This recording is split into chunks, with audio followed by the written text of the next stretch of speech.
So this idea of Buddha nature is really revolutionary to Western psychology because many Westerners have a sense of wrongness, an innate sense of wrongness within them.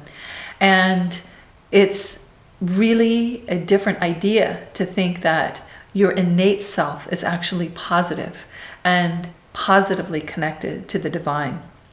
And so this is a very important contribution that Buddhism has to helping Westerners shift their psychological orientation from a sense of wrongness.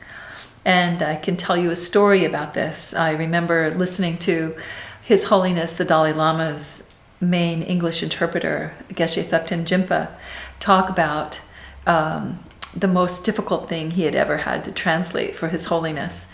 And he said this was at an East-West psychological conference, and there was the concept of self-loathing that had come up, and he translated it literally as self-loathing into Tibetan for His Holiness, and His Holiness stopped him and said, no, you must have that wrong. And he said, no, it's self-loathing. And His Holiness was, no, that can't be right. And he said, yes, indeed, it is self-loathing. And he said, His Holiness said, but how can the self loathe the self?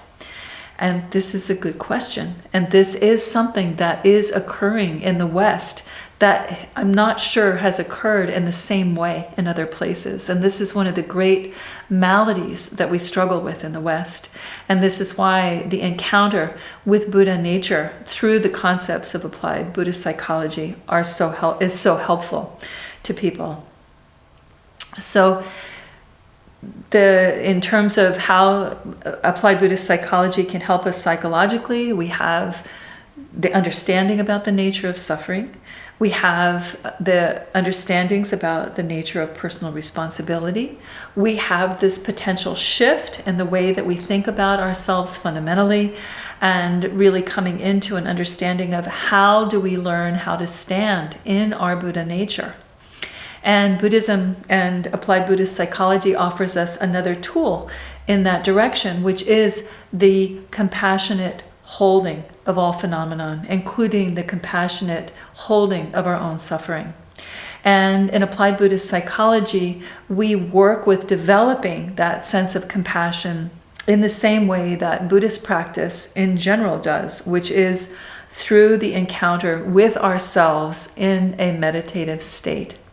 And we work developing a meditative practice where we can focus in a one-pointed way and then use that one-pointed focus to begin to explore the ways in which we are creating our own suffering and explore the roots of this self-loathing.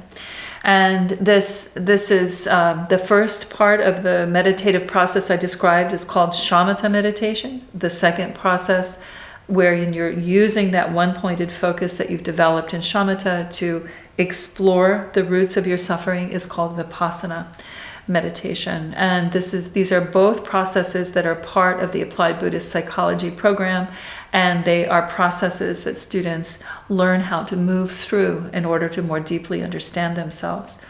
There's another form of meditation that we use in applied Buddhist psychology, which is not as typical and more generalized Buddhist practice, which is a guided meditation.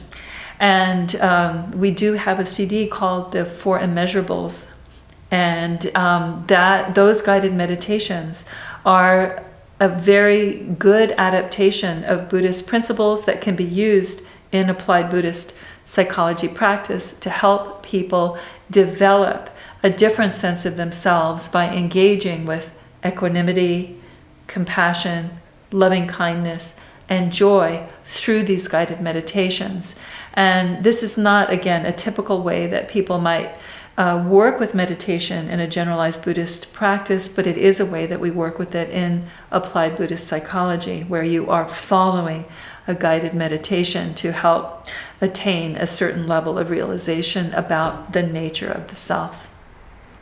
And people will often say, how will I feel different after I study Buddhist psychology? And one of the things that I say is that one of the big changes that you might feel is the necessity for developing this compassionate way of holding yourself.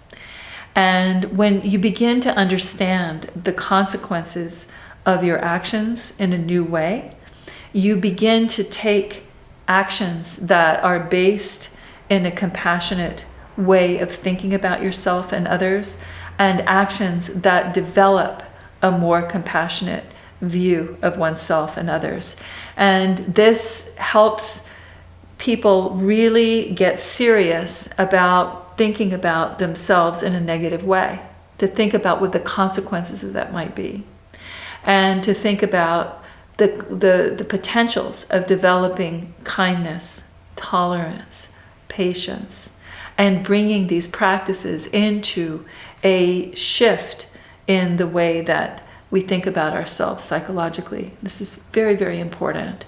And I think that there's another experience or another concept within Buddhism called interdependence or interconnectedness.